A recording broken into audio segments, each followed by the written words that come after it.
Hi, everybody. Welcome back. We're going to be reading our last story in the book that we've been making our way through, The Power of Kindness and Other Short Stories, written by T.S. Arthur. So the last story is titled The Use of Flowers. And please keep in mind that I have not read this book. I haven't read any of the stories in advance, so they're always going to be new to me as they are to you. And this book is rather old, so the verbiage and the story itself is going to be a little bit antiquated, but the lesson, the information is still very relevant to our life today. So let's go ahead and get started. The use of flowers. Just one moment longer, Cousin Mary. I want to put this flower in your hair.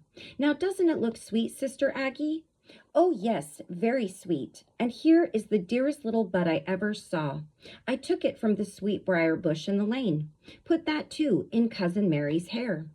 Little Florence, seeing what was going on, was soon also at work upon Mary's hair, which in a little while was covered with buds and blossoms.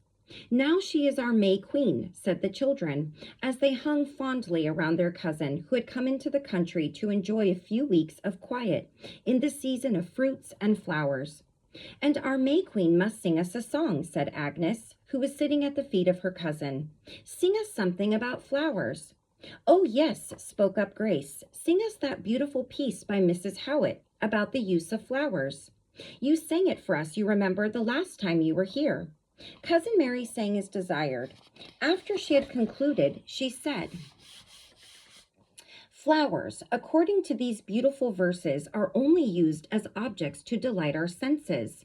They are only beautiful forms in nature, their highest use, their beauty and fragrance. I think that is what Mrs. Howitt means, replied Grace. So I have always understood her, and I cannot see any other use that flowers have. Do you know of any other use, cousin? Oh, yes, flowers have a more important use than merely giving delight to the senses. Without them, plants could not produce fruit and seed. You notice that the flower always comes before the fruit? Oh, yes, but why is a flower needed? Why does not the fruit push itself directly out from the stem of a plant? Asked Agnes. Flowers are the most exquisitely delicate in their texture of all forms in the vegetable kingdom. Look at the petals of this one. Could anything be softer or finer? The leaf, the bark, and the wood of the plant are all coarse in comparison to the flower. Now, as nothing is made in vain, there must be some reason for this. The leaves and the bark, as well as wood of plants, all have vessels through which sap flows. And this sap nourishes, sustains, and builds up the plant, as our blood does our bodies. But the whole effort of the plant is to reproduce itself, and to this end it forms seeds, which, when cast into the ground, takes root, springs up, and makes a new plant. To form this seed requires the purest juices of the plant, and these are obtained by the means of the flowers, through the exquisitely fine vessels of which these juices are filtered or strained, and thus separated from all that is gross and impure. I never thought of it like that before, said Agnes. Flowers, then, are useful as well as beautiful. Nothing is made for mere beauty. All things in nature regard use as an end. To flowers are assigned a high and important use, and exquisite beauty of form and color is at the same time given to them.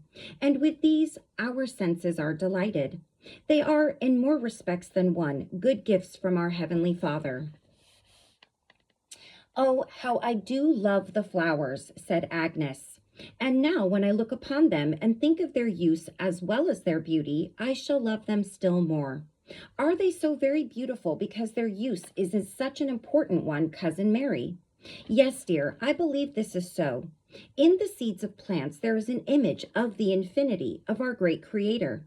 For in seeds resides a power or an effort to reproduce the plants that lie concealed as gems within them to infinity.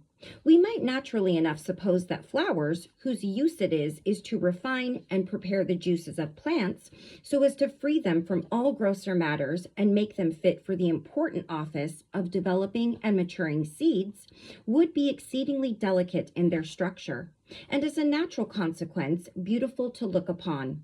And we will believe, therefore, that their peculiar beauty depends upon their peculiar use. The end.